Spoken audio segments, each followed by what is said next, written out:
नमस्ते बच्चों। आज हम कक्षा 10 में पाठ 4 देव पद्य भाग का पढ़ेंगे।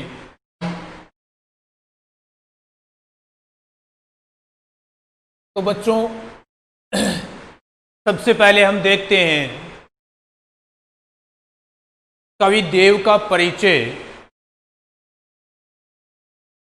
तो बच्चों सबसे पहली बात तो ये है कि देव जो है उनका जन्म संवत 1730 विक्रमी संवत में हुआ और इनका निधन 1824 विक्रमी संवत में हुआ था। जन्म 1730 विक्रमी संवत और इनका निधन 1824 विक्रमी संवत के अंतर हुआ था। देव जो है बच्चों वो कृष्ण भक्त कवि थे। क्या थे? कृष्ण भक्त कवि। उन्होंने कृष्ण के ऊपर बहुत सी रचनाएं लिखी हैं और उनके भक्त भी थे। ये बच्चों रीतिकाल साहित्य के अंदर, हिंदी साहित्य के, जैसे कोई कवि है वो भक्ति काल के थे, कोई किस काल के थे, अलग अलग काल के कवि हैं। उनमें ये रीतिकालीन कवि थे। इनका जन्म 1730 में हुआ था और बताया जाता है कि इनका जन्म स्थान जो है वो इटावा है। कहाँ के रहने वाले हैं? इटावा। इटावा जो है बच्चों वो आता है उत्तर प्रदेश में। इनका जन्म स्थान कहाँ माना जाता है? इटावा माना जाता है। जो कि इन्होंने काव्य रचनाएं जो की हैं, अपनी कविताएं जो लिखी हैं, उनके आधार पर इनका जन्म कहाँ बताया जाता है कि ये इटावा के रहने वाले थे, जो कि उत्तर प्रदेश में है। वर्तमान में बच्चों ये बताया जा रहा है कि इनके जो संबंधी हैं इटावा और कुशमरा, इनके जो संबंधी है ना वो इटावा और कुशमरा जो कि उत्तर प्रदेश में है, वहाँ पर अब रहते हैं। इनके जो वर्तमान जो संबंधी हैं, इनके वंशज जो है ना, देव के जो वंशज हैं वो वर्तमान में कहाँ रह रहे हैं? इटावा और कुशमरा में, दो जगहों पे रह रहे हैं। दोनों कहाँ पे हैं? उत्तर प्रदेश में है। तो बच्चों ध्यान में रखना है, जन्म कब हुआ? 1730 विक्रमी संवत। इनका निधन हुआ 1824 विक्रमी संवत। कृष्ण भक्त कवि थे, रीतिकाल के प्रमुख कवि थे। जन्म स्थान इनका इटावा जो कि उत्तर प्रदेश में है। वो किस आधार पर माना जाता है? ये इस आधार पर माना जाता है कि उनके काव्य को देखकर, उनकी रचनाओं पर कहीं पर आता है लिखा हुआ, क्योंकि इनकी रचनाओं में एक पंक्ति लिखी हुई आती है, घोष रिया कवि देव को नगर इटावो वास। इनकी रचनाओं में ये नगर इटावो वास, यानी कि वो इटावा नगर में रहने वाले थे। तो ये उन्हीं के उससे पता चलता है। फिर बच्चों कहा जाता है कि देव जो है इनका पूरा नाम था देवदत्त द्विवेदी। इनका पूरा नाम क्या था? देवदत्त द्विवेदी। इन्होंने देव नाम से अपनी कविता पाठ किया है, कविताएं लिखी हैं, रचना की है उनकी, लेकिन इनका पूरा नाम बताया जाता है कि देवदत्त द्विवेदी था। फिर बच्चों इनके विद्वान कुछ मानते हैं कि इनके पिता का नाम, कुछ विद्वानों का मानना है कि इनके पिता का नाम बिहारी लाल था।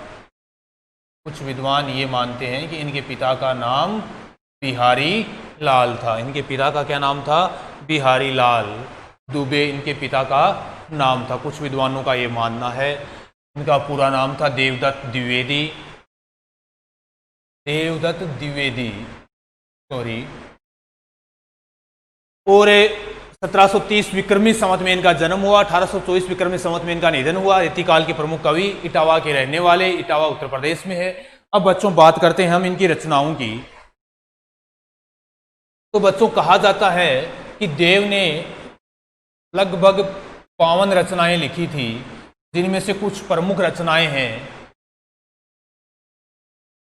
इनकी रचनाओं के नाम जो कि आपको ध्यान में रखने हैं, आपकी नोटबुक में दी हुई हैं, सॉरी आपकी जो बुक है क्षितिज, उसमें जो कवि परिचय आ रहा है उसमें दी हुई है, आप उसको अंडरलाइन भी करें और याद भी करें। तो इनकी रचनाओं 52 में से कुछ प्रमुख रचनाएं हैं प्राप्त, वो रचनाएं हैं भाव विलास, भाव विलास, इनकी रचनाओं के नाम है भाव विलास, भवानी विलास,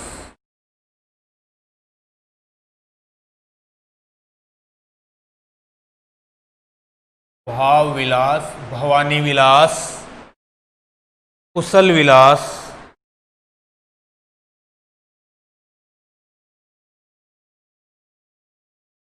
कुशल विलास,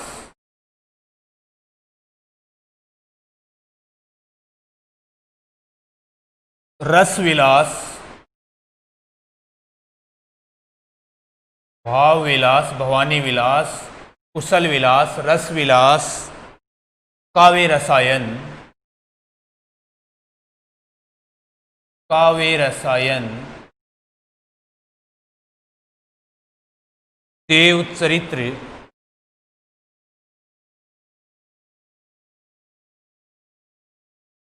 देव चरित्र, अष्टयाम,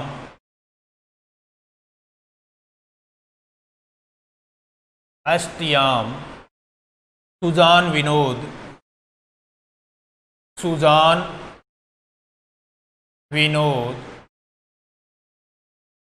और प्रेम तरंग, प्रेम तरंग। तो बच्चों ये इनकी प्रमुख रचनाओं के नाम हैं जो आपको ध्यान में रखने हैं। क्या क्या है? भाव विलास, भवानी विलास, कुशल विलास, रस विलास, काव्य रसायन, देव चरित्र, अष्टयाम, सुजान विनोद और प्रेम तरंग।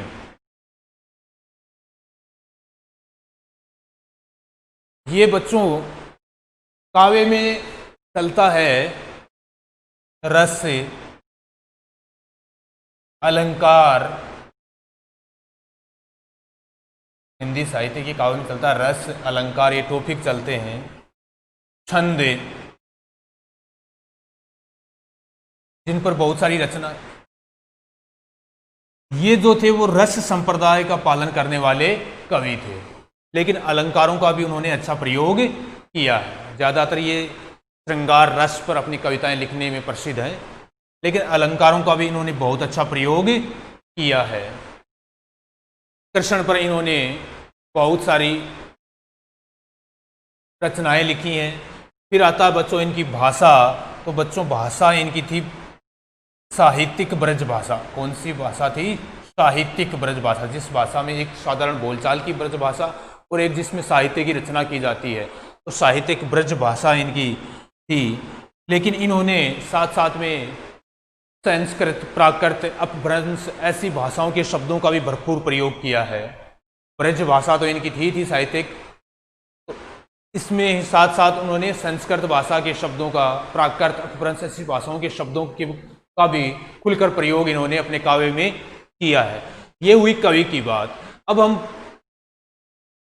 अपने पाठ में इनके 3 पद दिए गए हैं, तो उनके बारे में हम पाठ परिचय के बारे में बात करें तो यहाँ पर इनके बच्चों हमें 3 पद पढ़ने को मिलेंगे, जिसमें प्रथम पद जो है उसमें उन्होंने श्री कृष्ण की वेशभूषा का वर्णन किया। प्रथम पद में जो पहला पद है उसमें श्री कृष्ण की जो वेशभूषा है, पहनावा है, राजसी वेशभूषा। एक राजकुमार थे, एक राजा भी बने, तो राजसी श्री कृष्ण की राजसी जो राजा की कुमारों की वेशभूषा होती है, बालपन की, बचपन की, उसका इन्होंने उसमें वर्णन किया है कि उन्होंने कैसी वेशभूषा धारण की। पहले पद में श्री कृष्ण की राजसी वेशभूषा का क्या मिलता है? हमें वर्णन मिलता है।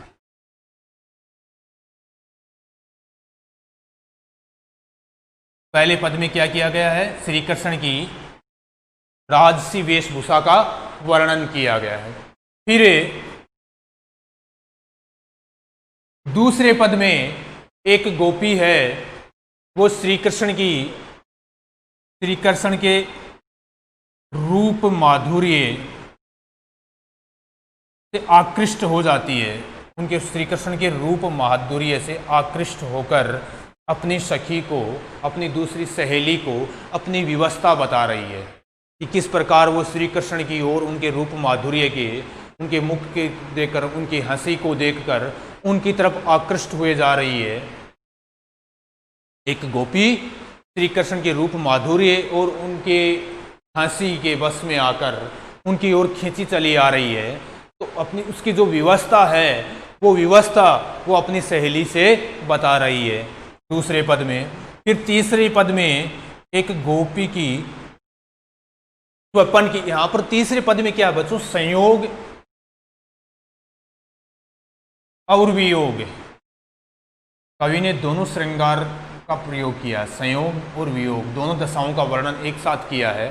इसमें तीसरे पद में एक गोपी है जिन्हें स्वपन आ रहा है और स्वपन में उनसे श्री कृष्ण है वो मिल रहे हैं, लेकिन जैसे ही उसकी आंख खुलती है तो वहां पर श्री कृष्ण नजर नहीं आते हैं और उसमें माहौल जो है वो पूरा वर्षा ऋतु का दिया हुआ है, वर्षा ऋतु का माहौल। तो वर्षा हो रही है, बादल छाए हुए हैं, श्री कृष्ण उसके पास आते हैं, उन्हें दूल्हा झूलने के लिए आमंत्रित करते हैं। स्वपन में ये बातें होती हैं और जैसे ही उसकी आंख खुलती है तो उसे ना तो बादल दिखाई देते हैं, ना तो घन दिखाई देते हैं बादल, और ना ही घनश्याम अर्थात श्री कृष्ण उन्हें दिखाई देते हैं।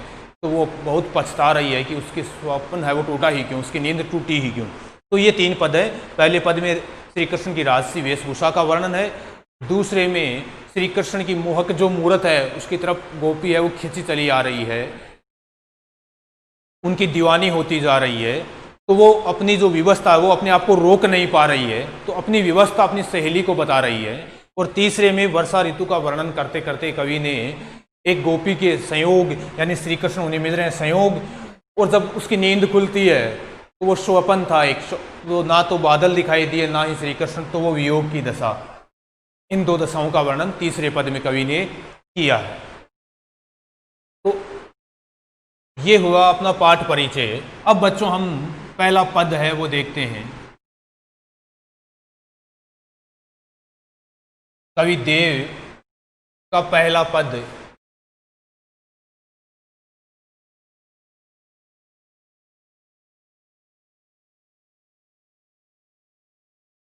उसमें वो क्या कह रहे हैं, तो देखिए, पायनी नुपुर मंजू बजे कटी किंकिनी में धुनी की मधुराई, सांवरे अंग लसे पट पीत हिये हुल से बनमाल सुहाई, माथे किरीट बड़े दृग चंचल मंद हंसी मुख चंद नुहाई, जे जग मंदिर दीप सुंदर श्री ब्रज दुल्ह देव सहाय।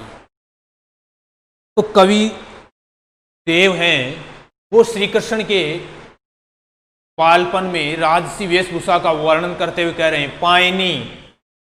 पायनी का मतलब होता है बच्चों पैरों में, पायनी का मतलब क्या होता है, पैरों में। पायनी पैरों में, नुपुर घुंघरू, मंजू मधुर, मंजू का मतलब मधुर, बजे बज रहे हैं, बज रहे हैं। पायनी नुपुर मंजू बजे। कवि श्री कृष्ण के वेशभूषा का वर्णन करते हुए कह रहे हैं कि श्री कृष्ण के पैरों में घुंघरू है, उनकी आवाज़ बड़ी मधुर आ रही है, वो बड़ी मधुरता के साथ बज रहे हैं। श्री कृष्ण ने पैरों में घुंघरू बांध रखे हैं। जब वो बचपन में थे, बचपन अवस्था में थे, बालपन में थे, तो उनके पायनी नुपुर मंजू बजे, उनके पैरों में घुंघरुओं की आवाज़ है वो बड़ी ही मधुर आती थी। अर्थात श्री कृष्ण ने अपने पैरों पे घुंघरू बांध रखे थे और उनकी आवाज़ बहुत ही सुंदर थी। फिर क्या कहते हैं कवि, कटी किंकिनी में धुनी की मधुराई। कटी, कटी का मतलब होता है बच्चों कमर, और किंकनी करधनी। किंकनी का मतलब होता है करधनी। धुनी धुन मधुराई मधुरता के साथ, मधुराई मधुरता के साथ।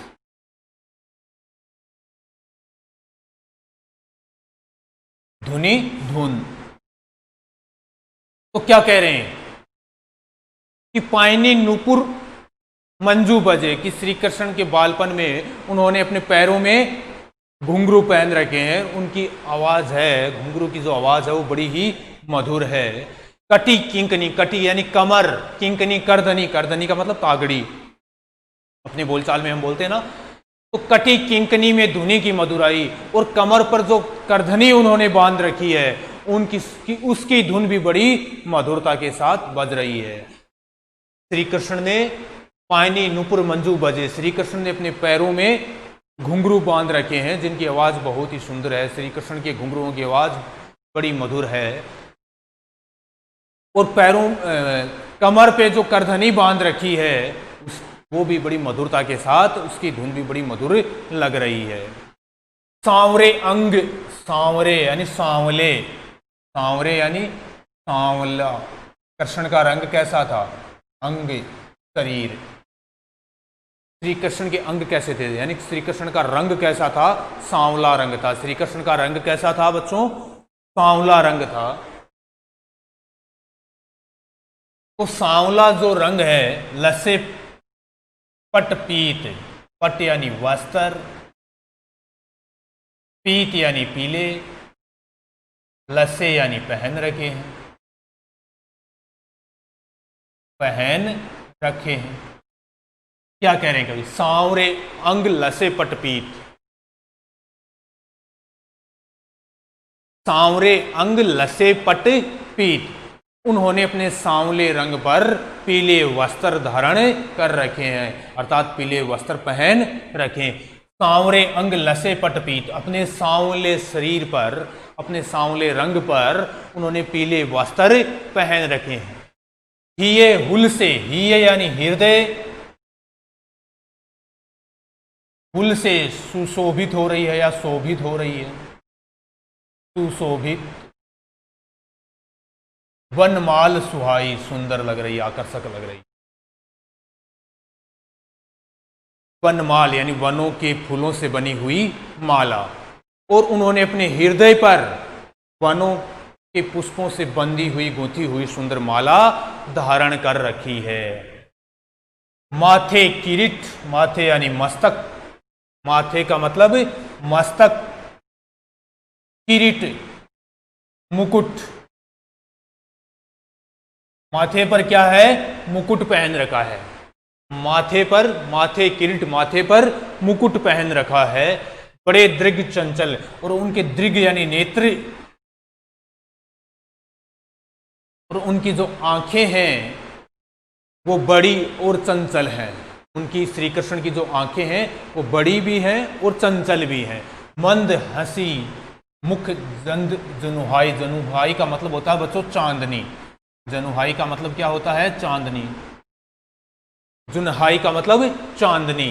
मंद हंसी, मुख चंद, मुख रूपी चंद्रमा।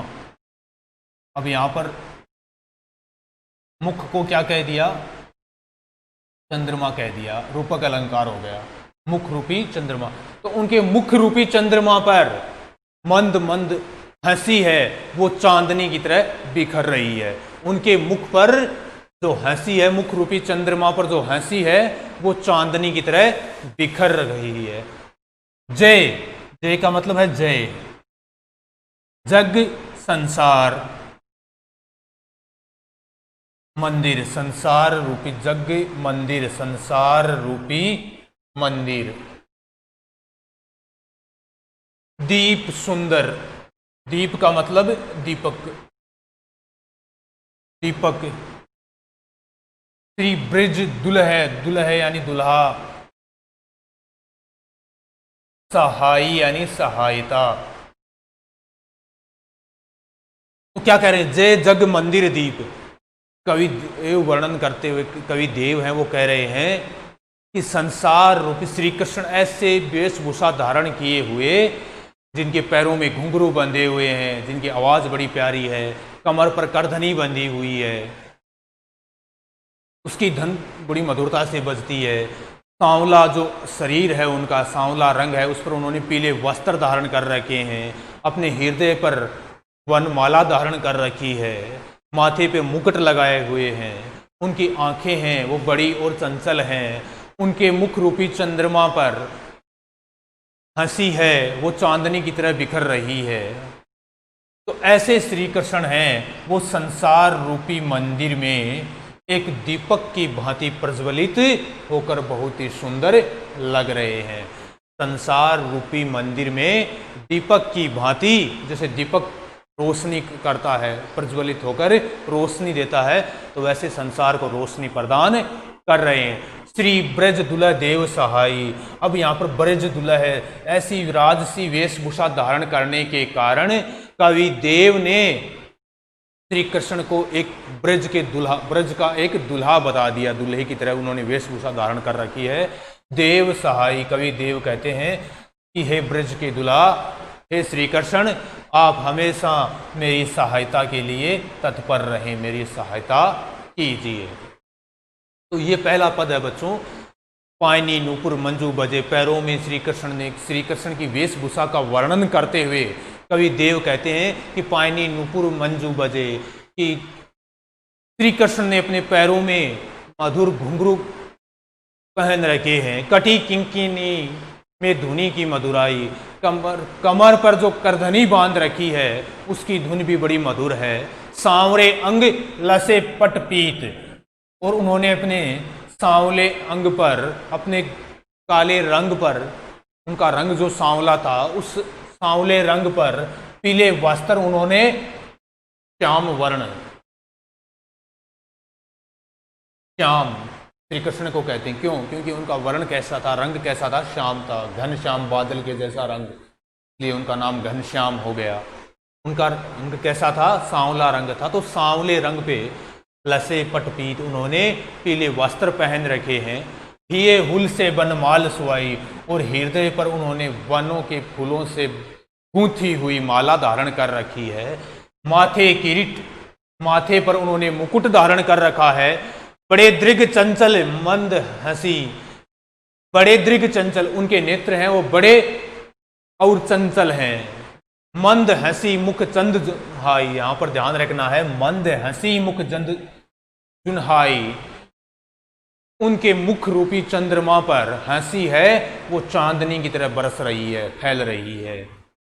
जे जग मंदिर दीप सुंदर, कि संसार रूपी मंदिर में दीपक की भांति प्रज्वलित होने वाले श्री कृष्ण की जय हो। कवि देव कह रहे हैं कि संसार रूपी मंदिर में दीपक की भांति प्रज्वलित होकर सुशोभित होने वाले श्री कृष्ण की क्या हो? जय हो। श्री ब्रज दुल्हे देव सहाई, कवि देव कह रहे हैं कि श्री कृष्ण की वेशभूषा है वो एक दूल्हे की जैसे लग रही है, इसलिए उन्होंने उन्हें क्या कह दिया? ब्रज का दुल्हा। हे ब्रज के दूल्हे, हे श्री कृष्ण, आप मेरी हमेशा सहायता करते रहें। तो अब यहाँ पर जो बच्चों ये पद है इसकी व्याख्या आप करेंगे तो आप क्या क्या लिखेंगे? प्रसंग। तो प्रसंग में क्या आएगा कि प्रस्तुत पद्यांश है वो कवि देव द्वारा संकलित है, कवि देव संकलित है या देव के पदों से अवतरित है। इसमें कवि देव ने श्री कृष्ण के बाल रूप की वेशभूषा का बहुत ही सुंदर वर्णन किया है। कवि देव ने श्री कृष्ण के बाल रूप की राजसी वेशभूषा का बहुत ही सुंदर वर्णन किया है। प्रसंग में यह बात आप लिखेंगे कि ये पद्यांश कवि देव के पदों से अवतरित है। यहाँ पर कवि देव ने श्री कृष्ण के बाल रूप की राजसी वेशभूषा का बहुत ही सुंदर चित्रण किया है। एक लाइन खाली छोड़कर फिर आप व्याख्या लिखेंगे तो व्याख्या में इसका पूरा भावार्थ आ जाएगा। व्याख्या कैसे लिखेंगे? अंडरलाइन करेंगे, आगे की पंक्ति आप खाली छोड़ेंगे, नीचे की पंक्ति में यहाँ से व्याख्या शुरू करेंगे और इसका पूरा भावार्थ विस्तार पूर्वक आप लिखेंगे। फिर नीचे आप पॉइंट लगाएंगे बच्चों विशेष, क्या लगाएंगे? विशेष। और विशेष में यहाँ पर कवि ने ब्रज भाषा का बहुत ही सुंदर प्रयोग किया है। श्री कृष्ण की वेशभूषा का, बाल रूप का बहुत ही मनोरम दृश्य प्रस्तुत किया है। 2 पॉइंट ये हो गए। यहाँ पर यमक और रूपक अलंकार तथा अनुप्रास रूपक और यमक अलंकार का भी कवि ने सुंदर प्रयोग किया है। ऐसे आप 3 पॉइंट विशेष के बनाएंगे। तो इस प्रकार अपना पहला पद है वो पूरा होता है बच्चों। इससे आगे का जो पद है वो हम कल देखेंगे। तब तक के लिए नमस्कार।